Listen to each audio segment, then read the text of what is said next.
दोस्तों, चाहे वैदिक सनातन धर्म हो, इस्लाम हो, क्रिश्चियनिटी हो या दुनिया का कोई भी अन्य धर्म, इन सभी धर्मों में चाहे कितने भी मतभेद क्यों ना हो, लेकिन इतना तो आप मानोगे कि सभी धर्म कम से कम एक मान्यता पर एक मत जरूर हो जाते हैं, और वो ये कि इंसान की रचना ईश्वर ने की है। लेकिन सन 1859 में प्रकाशित हुई किताब on the origin of species में एक अलग तरह की थ्योरी प्रस्तुत की गई, जिसे थ्योरी ऑफ एवोल्यूशन के नाम से जाना गया।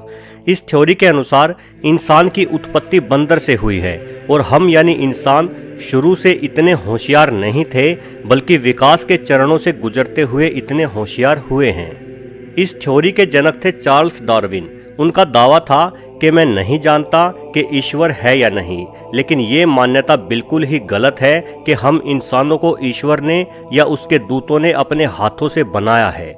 वास्तव में जैसे इस धरती पर दूसरे जीवों की उत्पत्ति हुई है, वैसे ही हम इंसानों की भी हुई है। डार्विन को अपनी इस थ्योरी की वजह से ईश्वर पर यकीन रखने वाले सभी धर्मों के लोगों का तीव्र विरोध झेलना पड़ा। डार्विन इंग्लैंड में जन्मे थे। वहाँ ईसाई धर्म की मान्यता के अनुसार ईश्वर ने स्वयं इंसानों को बनाया है, और किसी खास प्रकार के ईश्वरीय सेब खाने से हम लोगों में इतनी बुद्धिमत्ता आई है। सदियों पुरानी अपनी इस मान्यता के खिलाफ डार्विन की थ्योरी से गुस्साए लोगों ने उन्हें ईश्वर का कातिल भी कहकर संबोधित किया और उन्हें जेल में डालने की मांग की। दोस्तों, जहां तक बंदर से इंसान बनने की बात है, तो आपके मन में भी ये विचार आता होगा कि अगर हम बंदरों से बने हैं, तो ये बंदर जो हमारी छतों पर उछलते फिरते हैं, ये आज भी बंदर ही क्यों हैं? ये भी इंसान क्यों नहीं बन जाते? इस सवाल का सरल सा जवाब ये है कि हम इंसान बंदरों से नहीं बने, बल्कि हम इंसान आज भी बंदर ही हैं, किंतु हम अलग किस्म के बंदर हैं। छतों पे उछलने वाले अलग किस्म के, वहीं अफ्रीका के जंगलों में रहने वाले चिंपांजी या गोरिल्ला अलग किस्म के। मतलब हम सभी बंदरों के पूर्वज एक ही थे, लेकिन विकास के चरणों से गुजरते हुए आज हमारे अंदर इतनी विभिन्नताएं आ गई हैं। अगर आप अभी भी कंफ्यूज हैं, तो मैं आपको एक और उदाहरण से समझाता हूँ। मान लो कि आज से करोड़ों साल पहले पक्षियों की बस एक ही प्रजाति हुआ करती थी, लेकिन जैसे जैसे पक्षियों की इस प्रजाति की संख्या में बढ़ोतरी हुई, तो ये पक्षी दूर दूर तक फैल गए। इनमें से कुछ पक्षी ऐसी जगह पर पहुंच गए जहां खाने के लिए सिर्फ कठोर बीज ही पाए जाते थे।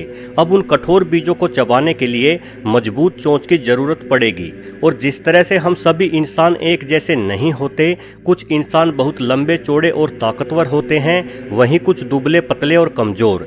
ऐसा ही इन पक्षियों के साथ भी हुआ होगा। कुछ पक्षियों की चोंच ताकतवर और मजबूत होगी, तो कुछ की कमजोर और नाजुक। ऐसे में उन कठोर बीजों को वही पक्षी खा पाए होंगे जिनकी चोंच दूसरे पक्षियों के मुकाबले थोड़ी मजबूत रही होगी। इसलिए वहां मजबूत चोंच वाले पक्षी ही जिंदा रह पाए होंगे, और जिस पक्षी की चोंच कमजोर होगी वह भूखा मर गया होगा। कठोर बीज चबाने के कारण उन पक्षियों की चोंच और भी ज्यादा मजबूत होने लगी होगी। ठीक वैसे ही जैसे जिम में जाकर भारी वजन उठाने से आपके मसल्स बड़े और ताकतवर होने लगते हैं। ये परिवर्तन पीढ़ी दर पीढ़ी चला होगा। इसी वजह से कुछ पक्षियों की चोंच इतनी छोटी और कुछ की इतनी बड़ी हो गई। इस परिवर्तन को थ्योरी ऑफ नेचुरल सिलेक्शन कहा जाता है। यही परिवर्तन बंदरों के साथ भी हुआ, जिसकी वजह से कुछ बंदर वानर और वानरों में से एक प्रजाति परिवर्तन के दौर से गुजरती हुई इंसान बन गई। दोस्तों, ये सोचने वाली बात है कि अगर हम इंसान कभी जंगल में घूमने वाले खानाबदोश बंदर ही थे, तो हम आखिर इतने होशियार कैसे हो गए? धर्म ग्रंथों के अनुसार हमने एक जादुई सेब खाया और हमारा दिमाग तेज हो गया। असल में ये एक बेहद मूर्खतापूर्ण बात है, और अगर आप इस बात पर यकीन करते हैं, तो मुझे लगता है कि आप अभी भी खानाबदोश ही हैं। वास्तव में हम इंसानों के इतना होशियार होने की वजह है हमारा शरीर। हम उन बंदरों से विकसित हुए हैं जिन्होंने सबसे पहले खड़े होकर चलना सीखा। इसका सबूत है हमारे पैर। सभी बंदरों के हाथ और पैर लगभग एक जैसे ही होते हैं। वो चीज़ों को हाथों से भी पकड़ सकते हैं और पैरों से भी, किंतु हम इंसानों के पैरों का तलवा बड़ा है और उंगली बेहद छोटी है। हमारी टांगें भी हमारी भुजाओं के मुकाबले कहीं अधिक बड़ी और ताकतवर है। ये परिवर्तन लाखों सालों तक सीधा खड़ा होकर चलने की वजह से ही आया है। जैसे ही हमने सीधे खड़े होकर अपने दो पैरों पर चलना शुरू किया तो हमारे हाथ स्वतंत्र हो गए। अब हम अपने हाथों से हर वस्तु को उठाकर देखने लगे और समझने लगे। हमने पत्थरों को उठाया और फिर उन्हें फेंका तो पता लगा कि पत्थर एक अच्छा हथियार साबित हो सकते हैं। इसी तरह से हमारा कोई पूर्वज कभी समय बिताने के लिए दो पत्थरों को पकड़कर घिस रहा होगा तो उन पत्थरों से उठी चिंगारी से आग लग गई होगी, जिससे आग की खोज हो गई। कहने का मतलब है कि हमारे इतने बुद्धिमान होने की वजह है हमारे हाथ। इन्हीं हाथों की वजह से हमने पीढ़ी दर पीढ़ी कुछ ना कुछ नया सीखा है। एक कुत्ते को आप कोई भी जादुई सेब खिलाकर चाहे कितना ही दिमाग क्यों ना दे दें, वो कभी हथियार इस्तेमाल नहीं कर सकता, कभी आग की खोज नहीं कर सकता, क्योंकि उसके पास हमारे जैसे हाथ नहीं हैं। दोस्तों, वास्तव में जो बुद्धिमानी आज हमारे अंदर मौजूद है वो किसी चमत्कार से नहीं आई, बल्कि पीढ़ी दर पीढ़ी सीखने के परिणाम से आई है। जब हम इंसानों ने खेती करना शुरू किया तो हमारा दिमाग और भी तेजी से विकसित होना शुरू हो गया, क्योंकि अब हमें शिकार की तलाश में भटकने की जरूरत नहीं पड़ती थी। अब हमारा दिमाग सिर्फ हथियारों को बनाने और इस्तेमाल करने तक ही सीमित नहीं रहा, बल्कि हम खुद को खोजने लगे। हम सोचने लगे कि हम कहाँ से आए हैं और हमें किसने बनाया है।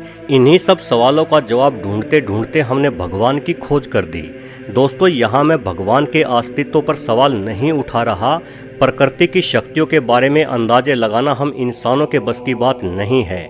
मैं हमारे ब्रह्मांड या प्रकृति में मौजूद किसी अलौकिक शक्ति को जरूर मानता हूँ, लेकिन जिस भगवान के बारे में मुझे या आपको सिखाया समझाया जाता रहा है वो बस हम इंसानों की कल्पना ही है। उस भगवान ने हमें नहीं बनाया, बल्कि हमने उस भगवान को बनाया है। कोई किताब आसमान से नहीं उतरी। इस अथाह ब्रह्मांड को संभालने वाले भगवान के पास इतना समय नहीं है कि हमारे जैसे मामूली से जीवों के लिए लेखक की भूमिका निभाए। ये सारे ग्रंथ या जो कोई भी ईश्वरीय किताब है वो हम इंसानों ने ही इस धरती पर बैठकर लिखी है। ना ही किसी इंसान द्वारा बनाई गई मूर्ति में भगवान निवास कर सकते हैं। लेकिन फिर भी हम मंदिर और मस्जिद के विवाद में उलझते रहते हैं। आपको क्या लगता है कि पूरे ब्रह्मांड को चलाने वाली शक्ति किसी मंदिर या मस्जिद की मोहताज है? जब धर्म के नाम पर हिंदू, मुस्लिम, सिख, ईसाई एक दूसरे को मारते काटते हैं, तब आपके मंदिर और मस्जिदों वाले भगवान कहाँ दुबक जाते हैं? मेरी ये बात आपको कड़वी जरूर लगी होगी, लेकिन इससे भी ज्यादा कड़वी सच्चाई ये है कि जितने लोग धर्म के नाम पर आज तक पूरी दुनिया में मारे गए हैं, उतने आंधी, तूफान, भूकंप, बाढ़ आदि में कुल मिलाकर भी नहीं मरे हैं। क्या यही भगवान के प्रति हमारी आस्था है? आज कहीं भूकंप आदि आ जाए, उसमें सैकड़ों लोग मारे जाएं, तो उनकी मौत पर हम कहेंगे कि ये सब बुरे कर्मों का ही नतीजा है। लेकिन उस भूकंप में 2-2, 4-4 साल के बच्चे भी मारे जाते हैं। क्या आप बता सकते हैं कि उन्होंने कौन से बुरे कर्म किए थे? श्राद्ध के नाम पर मरे हुए लोगों की आत्मा को शांति पहुंचाने के लिए मुफ्त की खीर खाने वाले एक खास किस्म के लोग जो भगवान पर अपना एकाधिकार जमाए बैठे हैं, वो कहेंगे कि भूकंप में मारे गए इन बच्चों ने इस जन्म में ना सही तो पिछले जन्म में जरूर कोई बुरे काम किए होंगे, इसलिए इन्हें सजा मिली। तो क्या हमारे भगवान इतने लाचार हैं जो किसी के बुरे कर्मों का फल उसे उसी जन्म में नहीं दे पाते और अगले जन्म में निर्दोष होने के बावजूद भी उन्हें सजा देते हैं? कहा जाता है कि हमारा भगवान बड़ा दयालु है, तो क्या आप मुझे बताएंगे जब मंदिर और मस्जिदों तक में छोटे बच्चों के साथ वहशीपन किया गया, तब हमारे दयालु भगवान का दिल क्यों नहीं पसीजा? दंगे करवा के लाखों लोगों को धर्म के नाम पर मरवाने वाले लोग आज नेता बनकर राजसी ठाठ भोग रहे हैं। वहीं प्यार करने वाले 2 मासूम बच्चों को ऑनर किलिंग के नाम पर खुद उनके घर वालों द्वारा मौत के घाट उतार दिया जाता है। तो आपके भगवान के दयालु हृदय की दया कहाँ चली जाती है? आतंकवादी आत्मघाती हमलों द्वारा एक झटके में ही हजारों लोगों की जान ले लेते हैं, तो भगवान बीच में क्यों नहीं आते? क्यों उन आतंकवादियों को सजा या सद्बुद्धि नहीं देते? क्या हमारे भगवान मंदिर और मस्जिदों में सिर्फ चढ़ावा चढ़ाने के लिए ही बने हैं? दोस्तों, अगर आप कभी मंदिर और मस्जिद में होने वाले चढ़ावों के आंकड़े देखोगे तो दंग रह जाओगे। हमारे गरीब देश में मंदिर और मस्जिद बहुत अमीर हैं। इनमें एक साल में इतना दान आ जाता है कि उस दान को गरीबों में बांटने से हमारे देश की गरीबी ही दूर हो जाए। भूख से रोते बच्चों के इस देश में भगवान को हजारों लीटर दूध से रोजाना नहलाया जाता है। जब करोड़ों रुपए माला मुकुट और प्रसाद आदि के रूप में सवाह कर दिए जाते हैं तो ऐसा लगता है दोस्तों कि हमारा भगवान भी इन धर्म के ठेकेदारों और धंधेबाजों का ही पार्टनर बन गया है। दोस्तों सच तो ये है कि ईश्वर का अस्तित्व वैसा नहीं है जैसा हम समझते हैं। भगवान को रुपया पैसा हीरे मोती या सोने चांदी के चढ़ावे में कोई दिलचस्पी नहीं हो सकती और ना ही भगवान पूजा पाठ से खुश होगा। आप सभी इंसानों को प्यार और सम्मान से देखो, कभी किसी को दर्द या तकलीफ ना दो, खुद भी शांति से जिए और दूसरों को भी अपनी मर्जी और शांति से जीने दो। यही भगवान की सच्ची पूजा होगी। और मेरा यकीन मानना दोस्तों, जिस दिन से हम सब ने भगवान की सच्ची पूजा शुरू कर दी, हमारा देश समृद्धि के रास्ते पर चल पड़ेगा। चलिए दोस्तों, आपने अपना कीमती समय निकालकर मेरे विचारों को आखिरी तक झेला, उसके लिए आपका धन्यवाद। ये वीडियो आपको अच्छा या बुरा जैसा भी लगा कमेंट्स के जरिए मुझे ज़रूर बताएं और वीडियो को अपने दोस्तों में भी शेयर करें। वहीं अगर आप पहली बार इस चैनल पर आए हैं तो चैनल को सब्सक्राइब भी जरूर कर लें। वीडियो देखने के लिए आपका बहुत बहुत धन्यवाद।